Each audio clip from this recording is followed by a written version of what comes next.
Security Guide. This is Andile Qhancu from Eastern Cape. If you are dreaming big, over the dreaming of something, never give up of your dreams. You have to work hard in order to get where you wanted to be. But now, in order for instance, in order to get there, you need to make a ways and means. Meaning that if I get a job, I don't get a job just to working just for it and everything, you know. I know that, okay, I wanted something, so I have to save some money aside, knowing that this money will push me through closer to the place that I wanted to be. Security industry is the way. Though people they've been undermining the securities, but now that's an old mindset that is not gonna take anybody anywhere. The best way is to join the security industry, do the training. You can grow. The growth on the security industry is unlimited. You shape yourself where you want to be in the security industry. Welcome to the Security Guide podcast, where safety meets strategy. I'm your host, Rafee Moosagie, and each week we dive deep into the security matters, whether you're running a company, passionate about keeping people safe, or just learning about sales and marketing. Today, I have a special guest, Andile. Welcome to the show. Thank you, mister. So tell the audience a little bit about yourself and where you're from and a bit about your background. Okay, thank you for being given this opportunity. This is Andile Qhancu from Eastern Cape. Eastern Cape. Yes, that's where I was born and raised. Yes. So tell us a bit about the life growing up there. What sort of, how was the environment and? Yeah, growing up in Eastern Cape, it's very good because now I've learned a lot from my youngest age up until the age that I am right now. Despite the fact that there's a highly unemployment rate, yes, and schools are far away. You have to walk in a distance, you know. So yeah, So you came from a rural area. rural areas. So tell us at what age did you make the move to Cape Town? To Cape Town. And what was your first experience? yes. And where about in Cape Town was your first place that you stayed at? At that age, I was age 19. 19. Age 19. I first went to my brother in Durban. So this is That after is you Mlazi. this is after you matriculated. Yes. Okay. I went to brother in Durban. Then I was there just to look opportunities and to further my studies.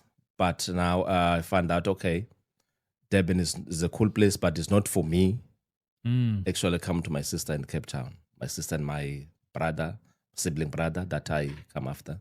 So now that's where I stayed. That was 1989 that I started to stay. We're staying in Guguletu, Okay. NY75. Then we starting working because now I remember my first job was to work in. I used to work in a docks. That was 1995 because all these years I wasn't working So your first job you actually had in Cape Town or in Durban? in Cape Town. In Cape Town. Cape Okay. Town. So and what job was that? That was a construction job. Construction. That Humble was beginnings, eh? construction. Yeah, we were humble beginnings because now there was a Taga boy. Then it's my first time starting to work and never had anything. There I was earning something 150 rand.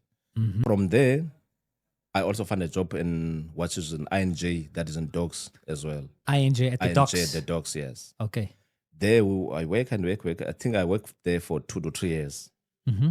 That was nice, though it was difficult. There at least the money was Much better. better. Yes. But Was you much knew better that than you knew that's Infinite. not where you wanted to stay, because what I'm gathering from you is that if you have a mindset of perseverance, you can change your reality. What made you somebody that from a young age knowing that you mustn't settle, that you know that the environment or the situation that you're in, that you if you put time and energy and effort, things can change. Did you learn that in school? Did you get it from your mother? How did you, or was it just something you always knew?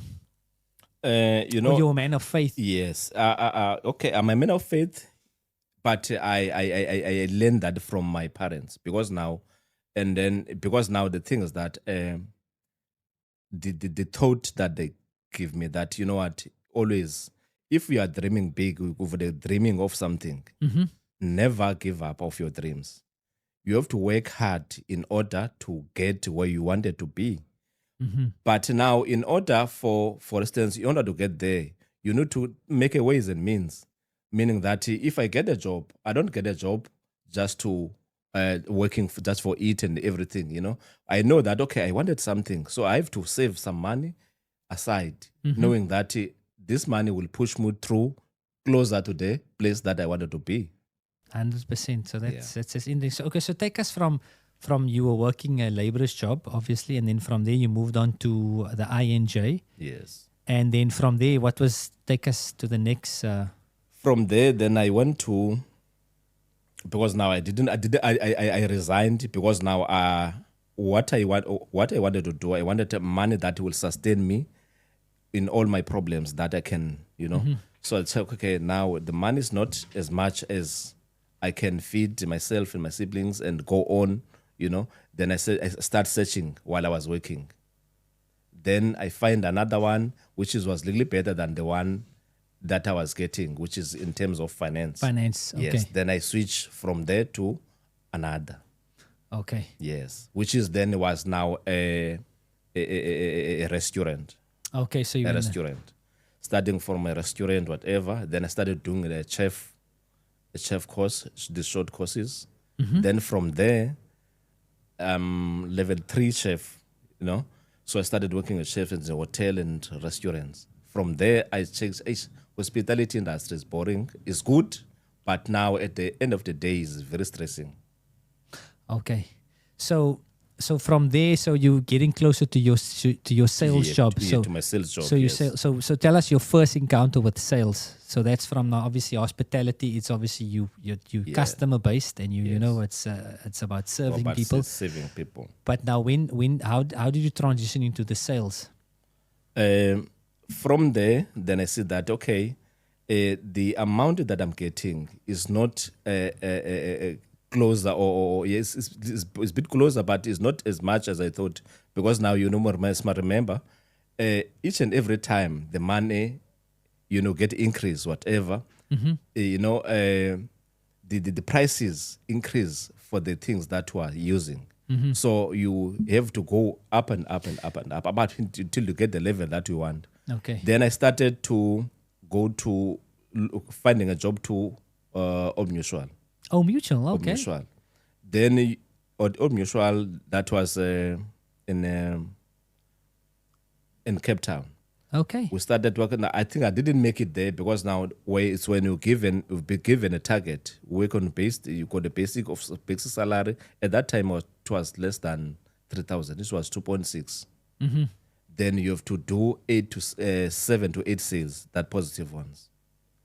That one is very stressing, more especially for the person that you don't have a background of sales, no customer service, nothing. You'll start learning from scratch. Okay.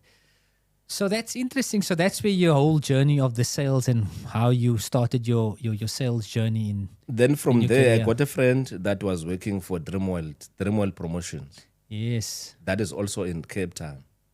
So then we talk with this guy. Then I said, okay, I'm interested in joining yous.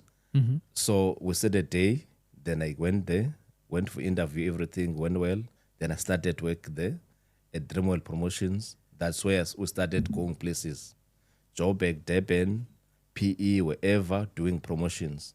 That's where now I started to grow, because As a now we sales used to consultant. we used to be trained there. We used to be trained because we got a proper training. Yeah. That's where I started to get more knowledge about now the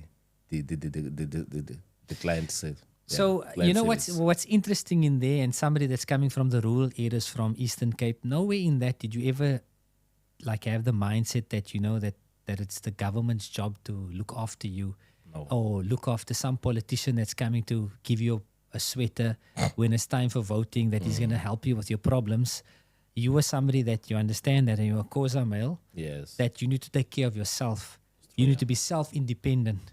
I mean, the politicians, they have their things that they worried about, but I mean, at no point did you think of going to help by the government or some welfare, you relied on yourself and your ability and a man of faith, and that took you to where you are. So That's true. that is something that that the South Africans out there can actually say, that that instead of actually complaining about your situation and looking and pointing the finger at the government and this party and that party, you have the ability to stand up and do things yourself. Yes, true. And that's true. So now tell us the how did you and what made you start coming into the security, and especially the security training center, and how that came about. After all these places that I've gone through and see that, okay, you know what, the only people that they always have and keep their jobs are the securities.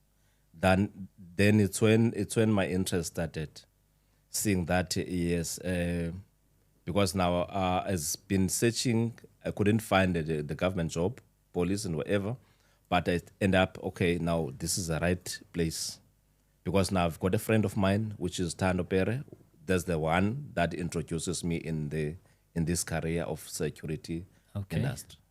Okay, and so what was your encounter? Did you know about PSIRA and about all the different types of boards, or was it new to you? Honestly speaking, it was very new to me, because now, you know what, as a salesperson, you have to learn the product that you are working with in order to master your sales. And to me, working with security in students in this industry, whatever, it's something new, and I've never thought of. Yes. No, it's taking back to my journey. I mean, I have to give shout out to my cousin. He knows who he is.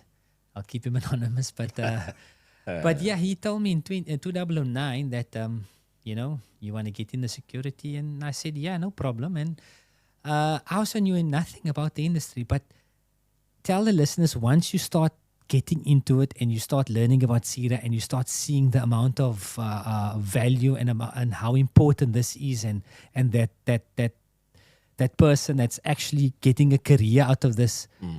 Share some of the stories of some of your clients that you have been servicing over the years, and how has it changed their lives. Thank you very much for that question, because now I've got a number of clients that have helped people that they were not working at all. They didn't have even a hope of they can get a job, more especially in security industry, because now they knew nothing about that. So now I started giving them EDC. Then after that, we do PSIRA registrations. Explain to the listeners, what does EDC mean? What do you mean by that? EDC, there's a 3 grades, which is E and D and C.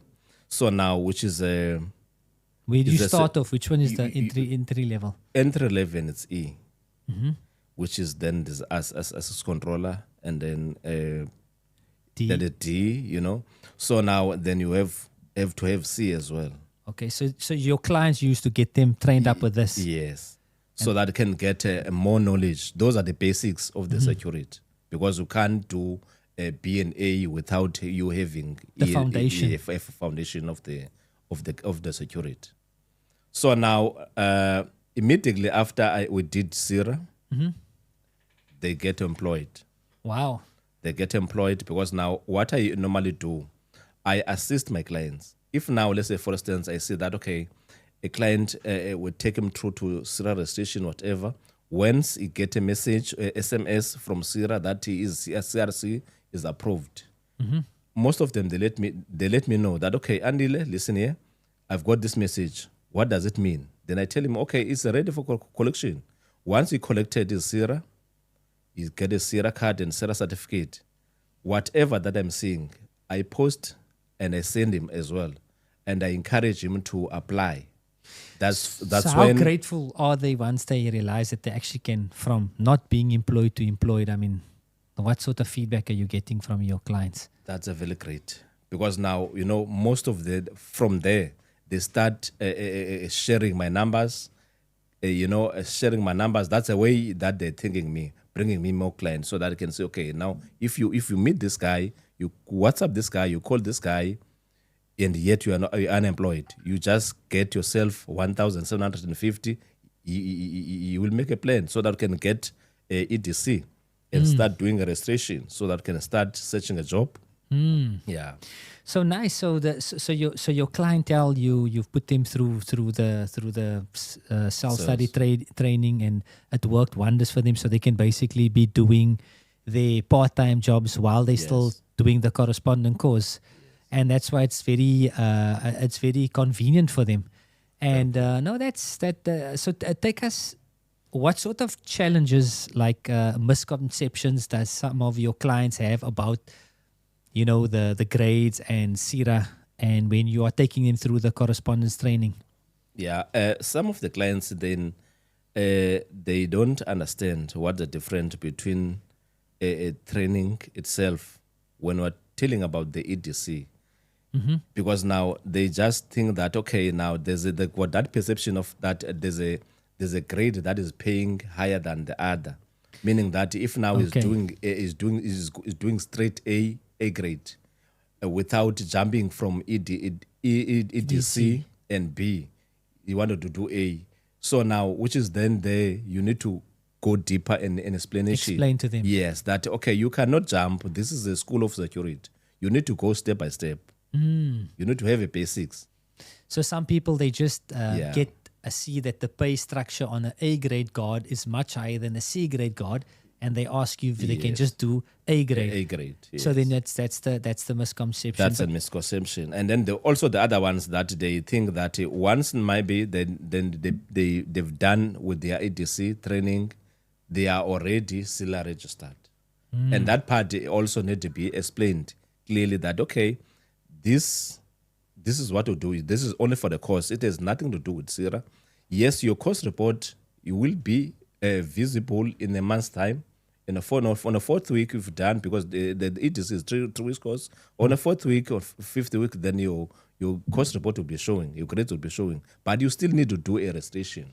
Okay. Yeah. So it's about educating the market. So, yes. So tell the audience, how do you, as a salesperson, build trust with new clients? Like if you had to give them advice, because obviously they said, like, if in an industry your credibility is everything. Yes. So what's some of the ways that you go about building trust with your clients? It's when the best way to build the trust, like I do. I've been honest.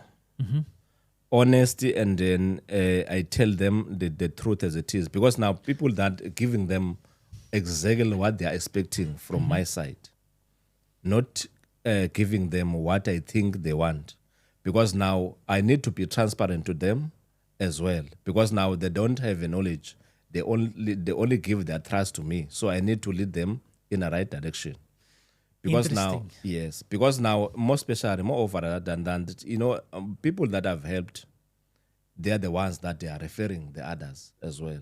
100%. Because now you find the person that is trusting me, and that person never saw me, but it's just here that, okay, this gentleman has helped me over the years like this and this, No, that's powerful advice. So, the other salespeople that's actually listening to this, what you understand is that you can you can exploit somebody's ignorance up front, but remember, after a few months or years, he will find out that did you give him the best information or not? And 9 times out of 10, they will find out that you've given them wrong information, and they will know that you had your own best interest at heart and not their best interest at heart. That's true. So as a salesperson, so what advice do you have for some of the upcoming salespeople or upcoming people that want to get into the industry of sales? There's a thing that they normally that I've seen. What advice that I'm giving for people that they are still pursuing their career in a sales team, either security or whatever.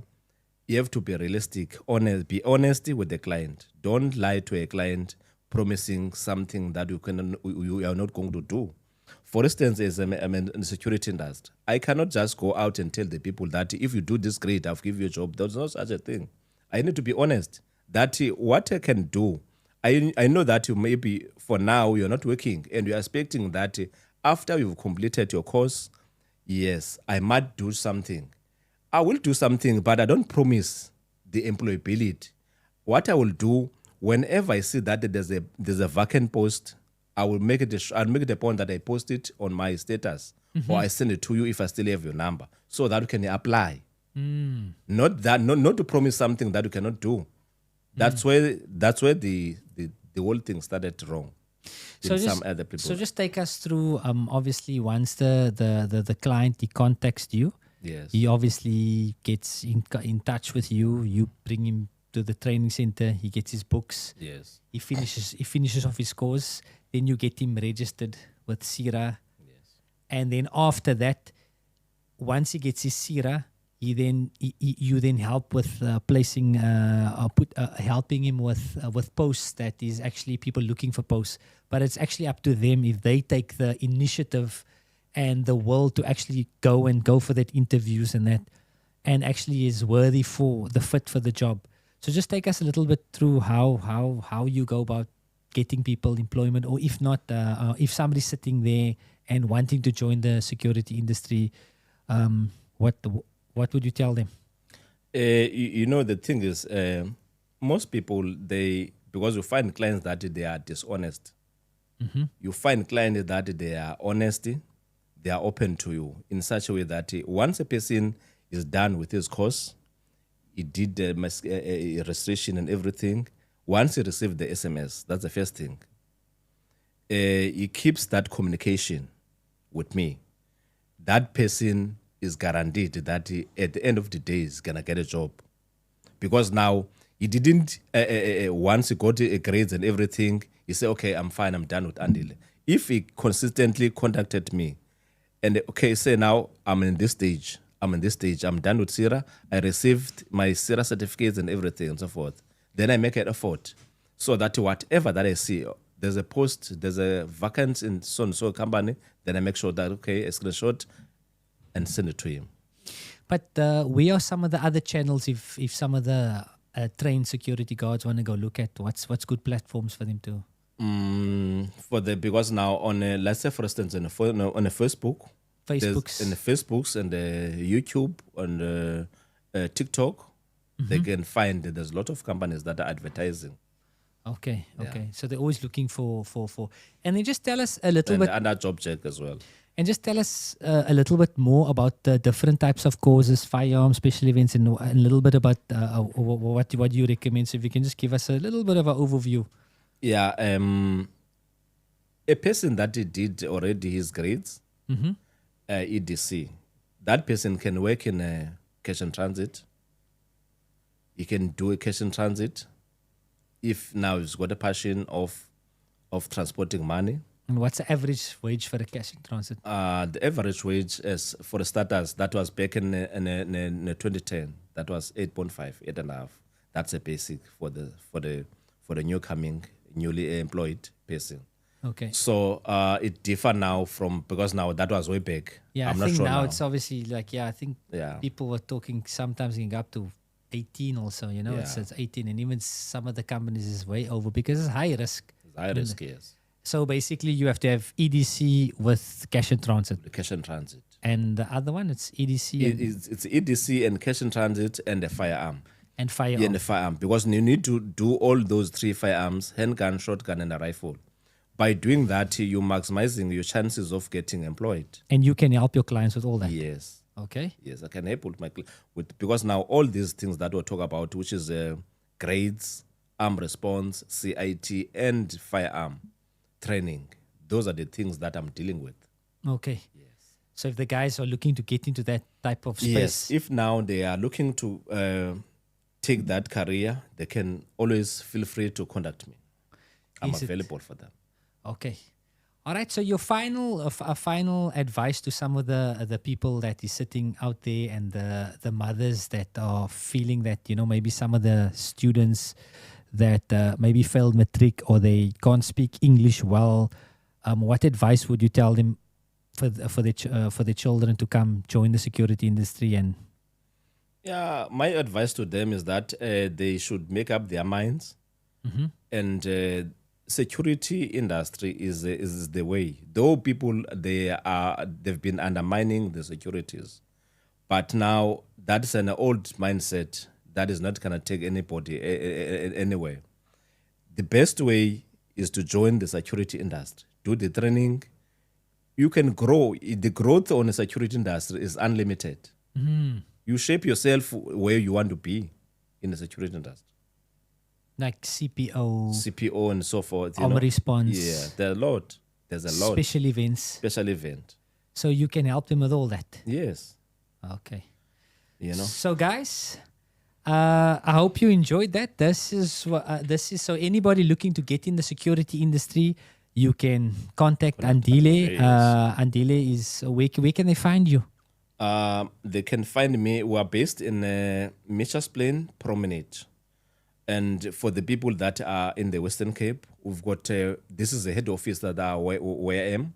We've got a branch in Kempton Park in Joburg. We've got a branch in George. We've got a branch in Polokwane. Okay. Yes.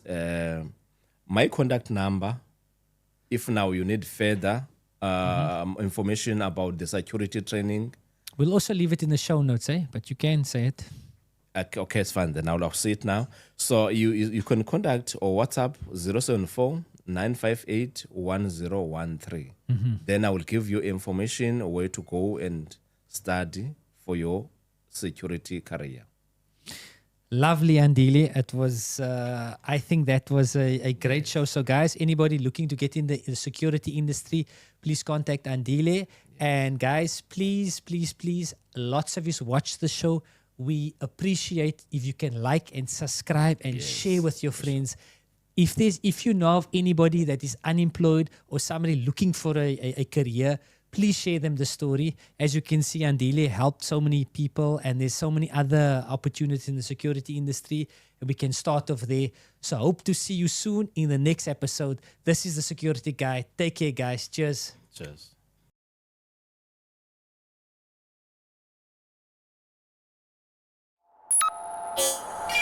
Security.